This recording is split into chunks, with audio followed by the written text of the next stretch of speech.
Welcome to the POMcast with Stephen Willis. Now we're going to do things a little different. We are going to provide an honest look at Ole Miss athletics for the fan, by the fan, and of the fan.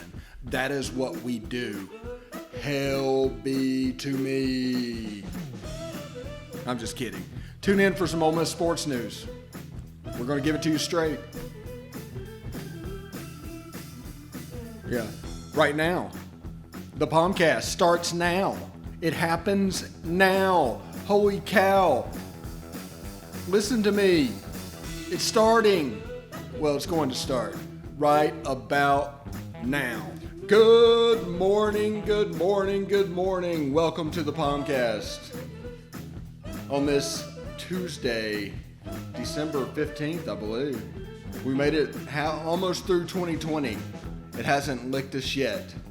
And we just keep going and going and going and going and going. That's the way it works.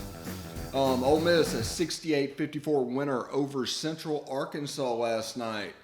A team finally scored over 20 points in the first half on Ole Miss. That was Central Arkansas with 23. And they also hit a three basically at the halftime buzzer, so it was pretty close to being 20 on the dot. I was kind of hoping it was going to be 20 on the dot. The rotation got cut down to where really 8 players played a lot of minutes. You're starting to see a little bit of a rotation. Robert Allen played a heck of a game last night. He went for 12 and 6. Devontae Shuler went for 20 and 4 with 4 assists. Luis Rodriguez went for 12 and 8, and Romello White went for 9 and 9. It was a pretty productive night. The offense looked sluggish at times. They're obviously showing that they have played 3 games in 6 nights with 1 left to go, though they are battling through it. So let's hope their legs don't give out on Wednesday night at Middle Tennessee State. So, again, this is the POMcast. I'm Stephen Willis. Thanks for listening. You can follow us on Twitter at the Stephen Willis. That's mine. Or the show's at Old Positively.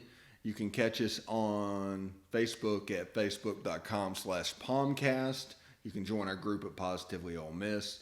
You can hit us up at Positively Ole Miss on YouTube. Hit the bell for notifications. You'll know when we're streaming. That's going to serve you well in about 4 months. And, of course, you can join Twitch at Positively Ole Miss, all one word. If audio is more your thing, you can do Google Podcast, Apple Podcast, Spotify, Stitcher, SoundCloud, TuneIn Radio, iHeartRadio, or Pandora, and a ton of minor podcatchers as well. If we would list them, but it would take all day. So thank you very much for tuning in to the show. Again, Ole Miss defeated Central Arkansas to move to 3-0, 68-54. It might have been 14 points. It feels like it was like 20. Central Arkansas never made a run. This is about as close as they got, the 14-point spread. Ole Miss hit, I think, 20 a couple of times, but that's how that worked. KJ Buffin got into foul trouble early, but there looks to be about an 8-man rotation at this point. And that is KJ Buffin, Romello White, Luis Rodriguez, Jarkel Joyner, Devontae Shuler, Robert Allen, Matthew Morrell, and Austin Crowley. Those are kind of the 3. Demencio Vaughn, he actually fouled way too much. He did not have a very good game. Played 8 minutes, and then Duke Collin played 1, Sammy Hunter played 4, Sean Robinson played 3. But that's where we are at the, quote, bottom of the bench. It's kind of neat to see the way everything is coming together. And you're starting to see a very defensive team. I mean, not since Rob Evans was here has a team played that hard on that side of the ball. Rob Evans did it sometime at the detriment of the offense. but they play hard on defense, really hard, and it just works. The team had 8 steals, 6 blocks. Defensively, they're just sound. But like I said, they have Middle Tennessee coming up, and then they go on the road 3 days later at Dayton, come back home, play UT Martin, then they start conference season, and Wichita State is right after the New Year at 6 o'clock. So everything will be on SEC Network. If they're on the road, like at MTSU, it's on CBS Sports Network. At Dayton's on NBC Sports Network. So that's kind of neat. But once we get into it, we're really going to get into it, and most every game will be on the SEC Network from then on. That is the benefit of being what you are. So, again, we got new digs. We got a new intro. I wanted to throw you guys a bone on signing day eve. It's kind of cool. It's probably going to carry over to the start of our new production, although we might have new music if I find it. But yeah, I spent a good amount of money on that, and I just enjoy that song. I also have a war music. I'm gonna do Around the SEC as well, but we only have one more show this year. Tomorrow night, I'm probably gonna wait until after the new year on it. So once this week ends, now we'll probably podcast next week, but then we'll take a week or 2 off. So just be prepared for that, because everybody needs a little bit of break. Everybody needs a little bit of a break, and that'll be fun because we need to recalibrate what we're doing, get everything set up. By the time we come back, shortly after, we'll be broadcasting literally from the palatial Central Florida studios. Will be where we're going to be. Now, it might not be completely set up for video, but it'll be from there. And we'll be able to kind of get into this. And remember, we're a show by the fans, of the fans, and for the fans. And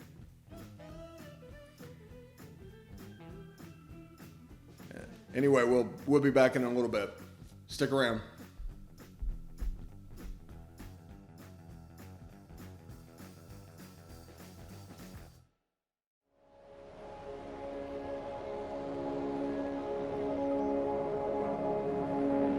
Only 10% of us get enough daily exercise.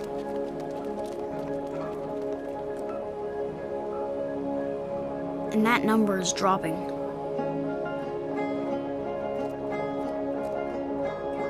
Nearly 30% of us are overweight or obese. We spend 6 hours a day in front of a screen. As a result, we now have a shorter life expectancy than our parents. But give us the right start in sports, and we'll never stop. Learn how at active4life.ca. Hey, this is Stephen Willis from Positively Ole Miss. We're almost done with this break. We'll be back with good information quite soon. The military has been in every generation of my family, and so has VA. It wasn't easy for my dad after Vietnam, but VA helped him and my mom get the home they'd always wanted. My grandpa's been coming to VA since World War II. They even helped him lay to rest one of his battle buddies from Normandy. And me, I followed in their footsteps and served with pride. And now that I'm out of the military, the GI Bill's helping me with school. Every generation of my family has served, and VA has served us all.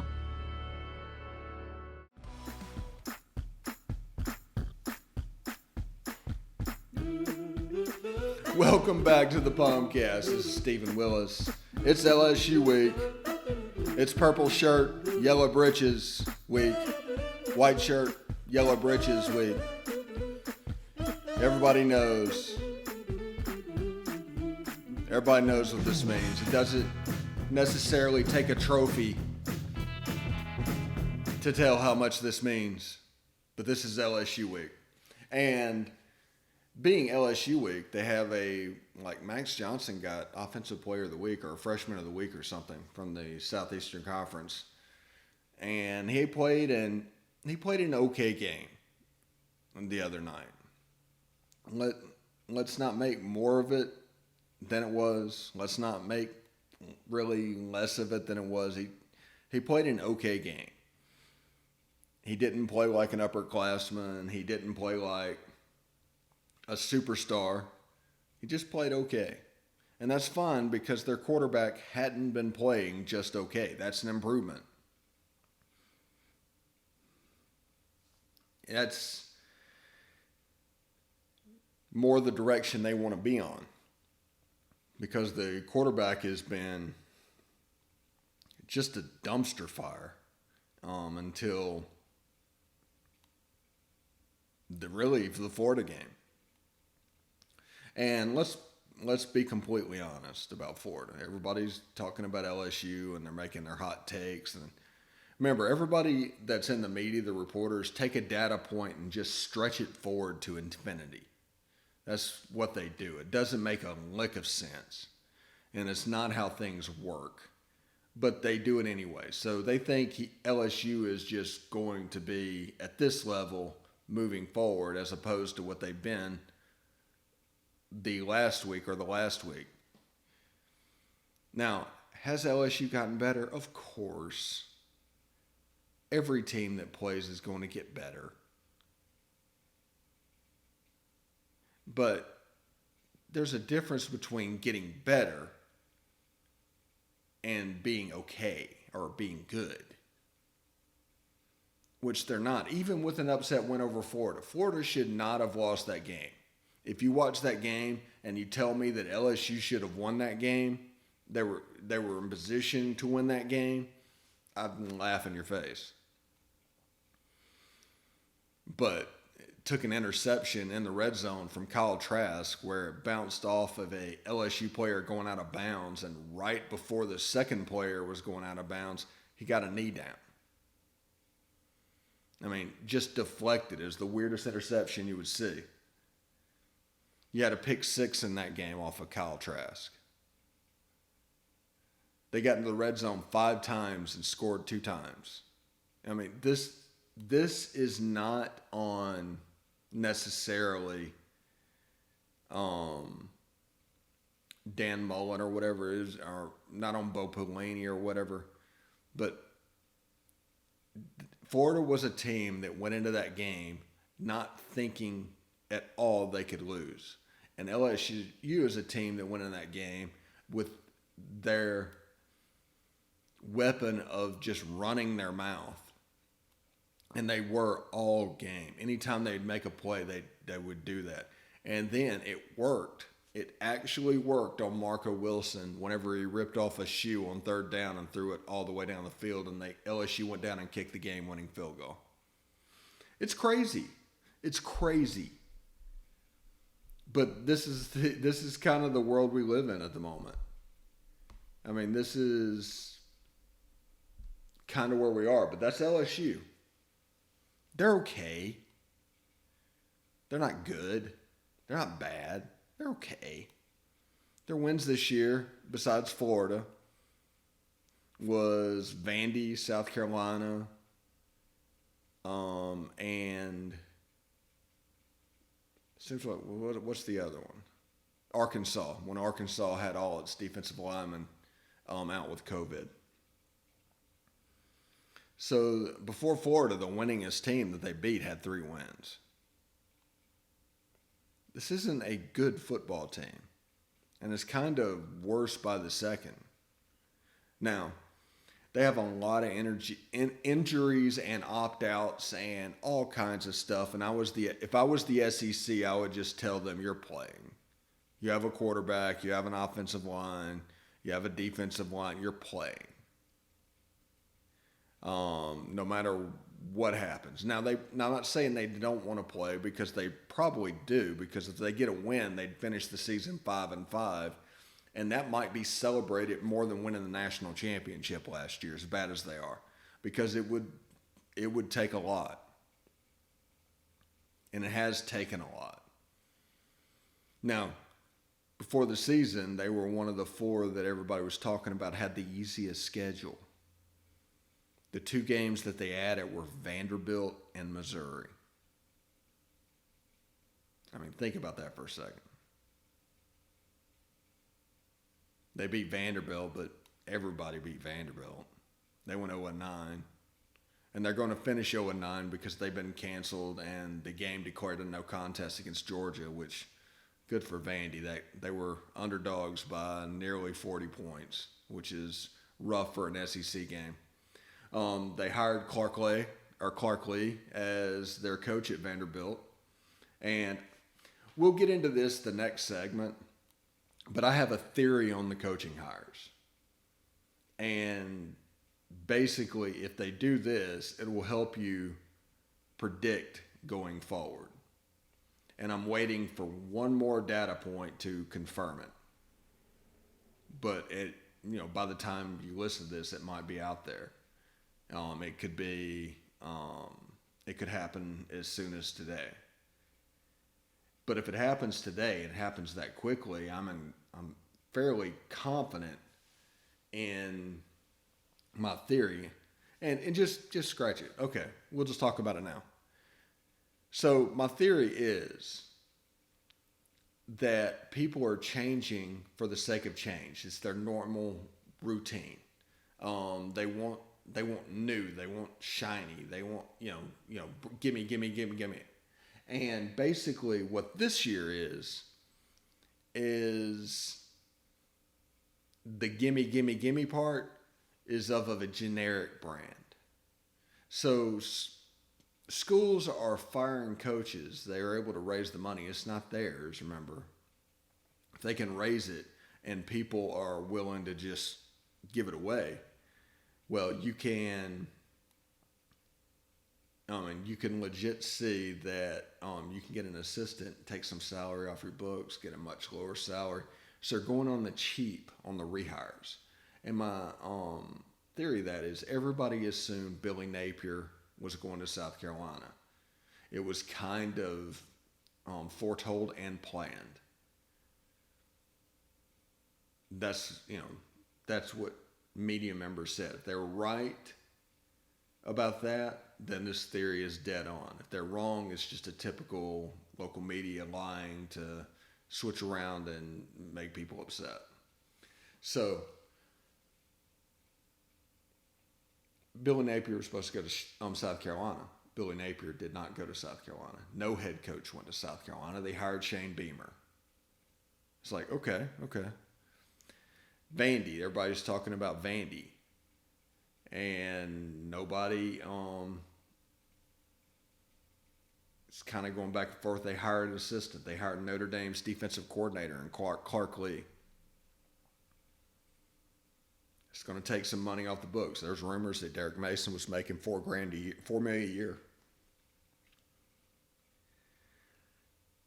So if Auburn, as I suspect, and have for a couple of days, I could be totally wrong. Like I said, I'm just thinking and reading tea leaves of what's going on because I'm very good at that. If Auburn hires Kevin Steele as their head coach, it's another assistant and another going cheap. And everybody wants the bright, shiny toy, but the bright, shiny toy isn't there. But the first thing they wanted was to fire the coach. So you have enough money to do that. And once you agree to that buyout, which would, for Gus Malzahn, is $11 million in 30 days. And then the other half over 4 years. Once you get rid of him, there's not much money left over to be raised to hire one of these big name coaches who also has to get a buyout paid out. That buyout is required as well. He's not going to do it. Who do you think pays that? So to get for instance, to get Hugh Freeze out of Liberty, you have to pay the $21 million, and then you have close to 10 that you have to pay for the Hugh Freeze buyout, so that's $31 million. Plus the salary should be about a wash. You get no benefit from the salary, and perhaps it goes up. So it could be a $35 million decision. I mean, that's where we're at. And everybody is like trying to dunk on Dan Wolken because he talked about coaches not being fired this year. No, coaches are being fired this year, it turns out. They're just not being replaced at the same level. Lots of schools wanting to go this on the cheap just because they don't have money. And optically, it looks like shit if you pay a buyout in this broken environment financially. Doing all these things. You're having to buy all these tests.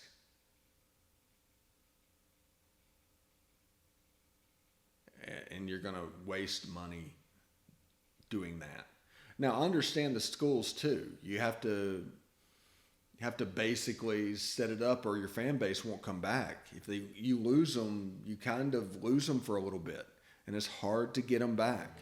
So you have to make a move. But these coaching hires have been just putting a Band-Aid on the situation. POMcast segment 3 coming up. Stick around.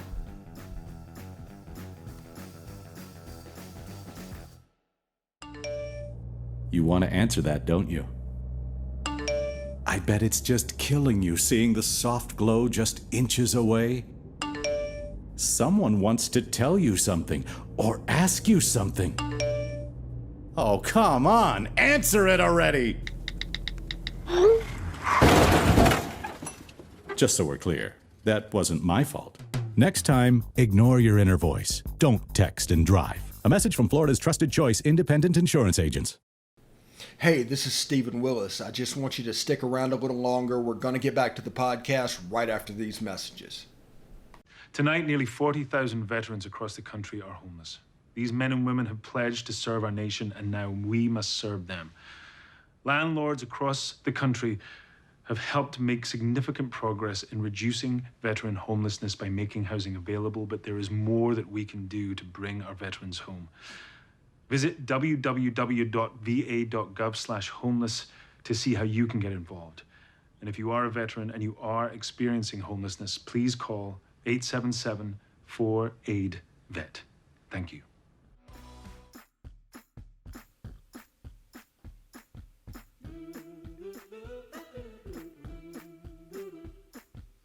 Welcome back to the POMcast. Stephen Willis here.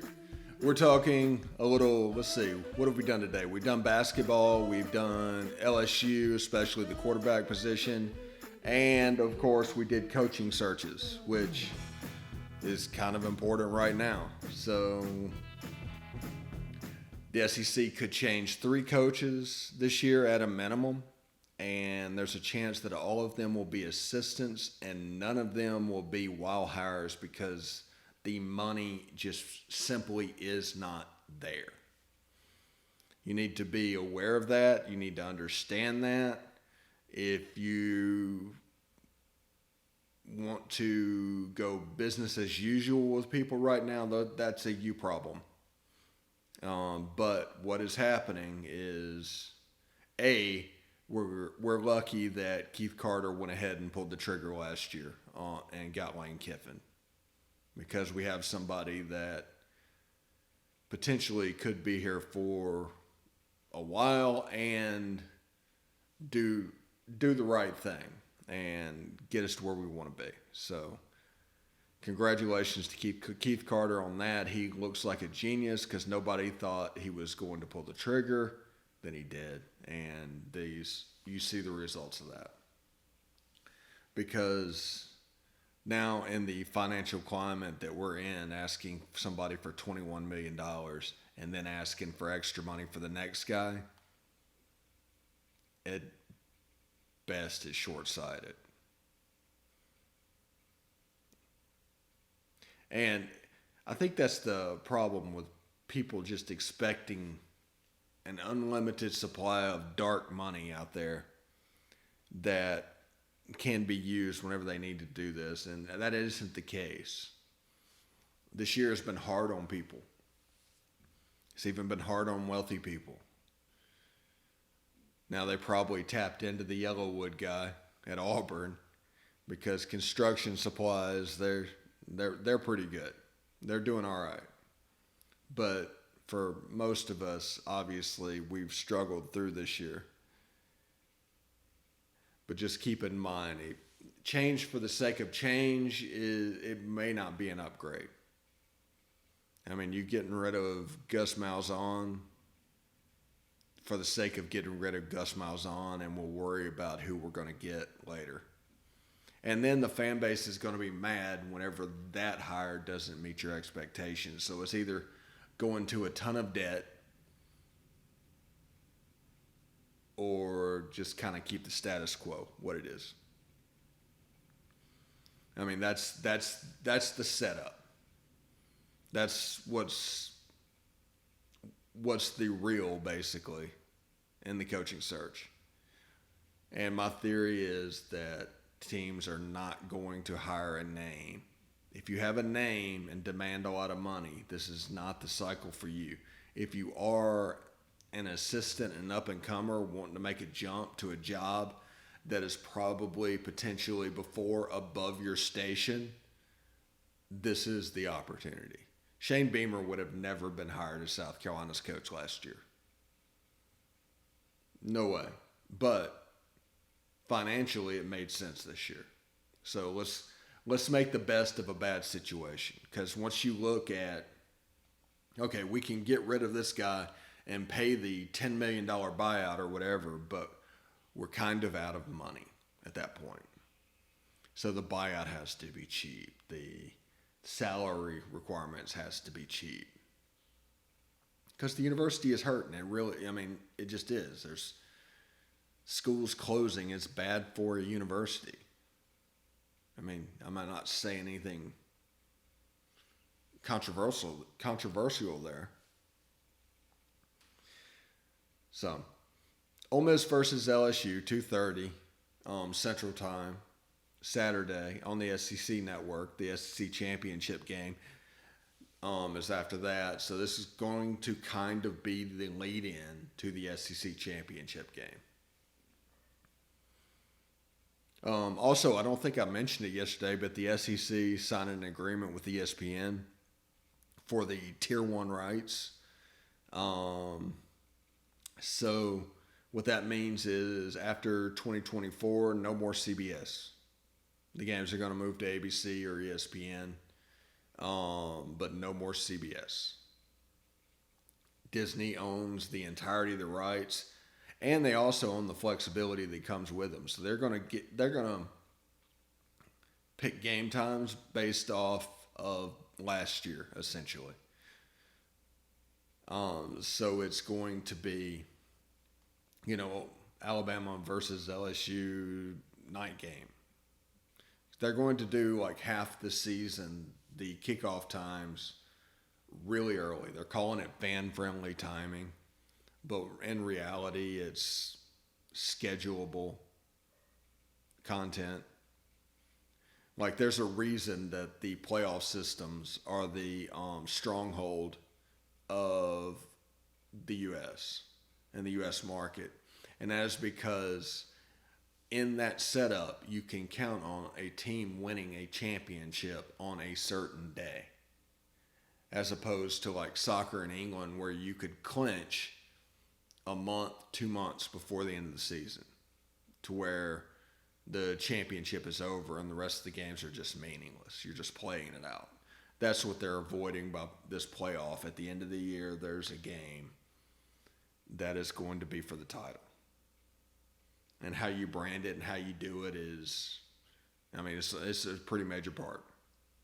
And, that's why we do this. So I hope you enjoyed the new bumper music that I brought in. Thank you. Yeah.